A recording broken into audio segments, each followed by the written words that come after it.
guys, welcome back to our channel Curious Crackers. ఈరోజు మన ఛానల్లో చింత చిగురు పచ్చడి ఎలా తయారు చేయాలో చూసేద్దాం. ఇక్కడైతే మా ఇంటి పక్కనే చింత చెట్టు ఉంది కాబట్టి మేము ఫ్రెష్గా చింత చిగురుని కోసుకొని బాగా కొమ్మలన్నిటిని చిన్న చిన్న కొమ్మలన్నిటిని తీసి పక్కన పెట్టేసి బాగా వాష్ చేసుకొని ఒక ప్లేట్లోకి తీసుకోవాలి. మనకి కారంకి సరిపడే ఎండుమిరపకాయలు, కొంచెం జీలకర్ర, కొంచెం కరివేపాకు, ఒక 3 టేబుల్ స్పూన్స్ నువ్వులు తీసుకొని పక్కన ఉంచుకోవాలి. ఒక 2 to 3 ఆనియన్స్ వరకు లావుగా కట్ చేసుకొని పెట్టుకోండి. ఒక బౌల్ తీసుకొని అందులో చిగురు, అలాగే ముందుగా కట్ చేసి పెట్టుకున్న ఆనియన్స్ వేసి, అలాగే 2 గ్లాసెస్ ఆఫ్ వాటర్ వేసి బాగా ఉడకాలి కాబట్టి దాని మీద ప్లేట్ మూసి కొద్దిసేపు అలాగే ఉంచాలి. మళ్ళీ అలా మిక్స్ చేస్తూ ఉండాలి. ఇప్పుడు అంతలోపు ఒక ప్యాన్ తీసుకొని మనం ముందుగా తీసి పెట్టుకున్న నువ్వుల్ని వేయించుకోవాలి. చాలా తొందరగా వేగిపోతే నువ్వులు ఉంటే కొంచెం బాగా టేస్ట్ ఉంటుందని నువ్వులు వేస్తారు. అలాగే అదే ప్యాన్లో ఎండుమిరపకాయలని కూడా కొంచెం ఆయిల్ వేసి బాగా వేయించుకోవాలి. ఇప్పుడు వేగిన ఎండుమిరపకాయలన్నిటిని పక్కగా ఒక ప్లేట్లోకి తీసేసుకో. అదే ఆయిల్లో జీలకర్ర, కొంచెం కరివేపాకును కూడా దోరగా వేయించుకోవాలి. అన్నీ ఒక ప్లేట్లో తీసుకొని పక్కన ఉంచుకోవాలి. ఇంకా చిగురు, ఆనియన్స్ బాగా ఉడికినాయి. అలాగే వాటర్ కూడా ఏం కాదు.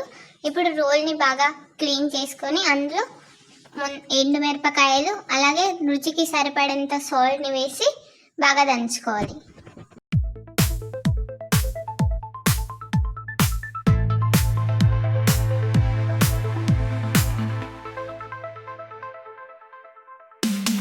అలాగే నువ్వుల్ని కూడా వేసుకొని బాగా దంచుకోవాలి.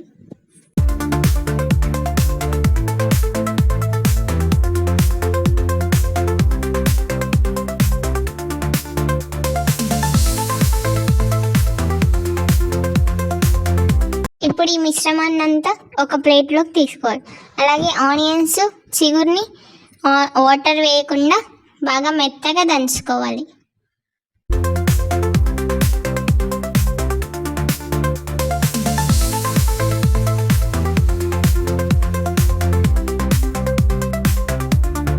ఇప్పుడు కొంచెం మెత్తగా అయిన తర్వాత మనం ముందుగా తీసి పెట్టుకున్న పౌడర్ కూడా ఇందులో వేసి బాగా దంచుకోవాలి.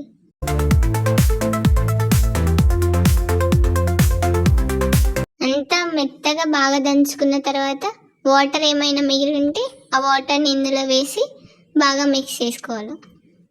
ఇప్పుడు ఈ మిశ్రమాన్ని అంతా ఒక బౌల్లోకి తీసేసుకోవాలి. ఇప్పుడు తాలింపు వేసాక ఒక ప్యాన్ తీసుకొని అందులో కొంచెం ఆయిల్ వేసి, కొంచెం కరివేపాకు, అలాగే ఎండుమిరపకాయలు వేసి బాగా మిక్స్ చేసి ఆ తాలింపుని మనం ముందుగా తీసి పెట్టుకున్న చట్నీలోకి వేసి బాగా మిక్స్ చేస్తే చింత చిగురు చట్నీ రెడీ. మీరు ట్రై చేసి ఎలా ఉందో కామెంట్ సెక్షన్లో కామెంట్ చేయండి. వేడివేడి అన్నంలో చింత చిగురు చట్నీ కాంబినేషన్ చాలా యమ్మీగా ఉంటుంది. Thanks for watching. Subscribe our channel.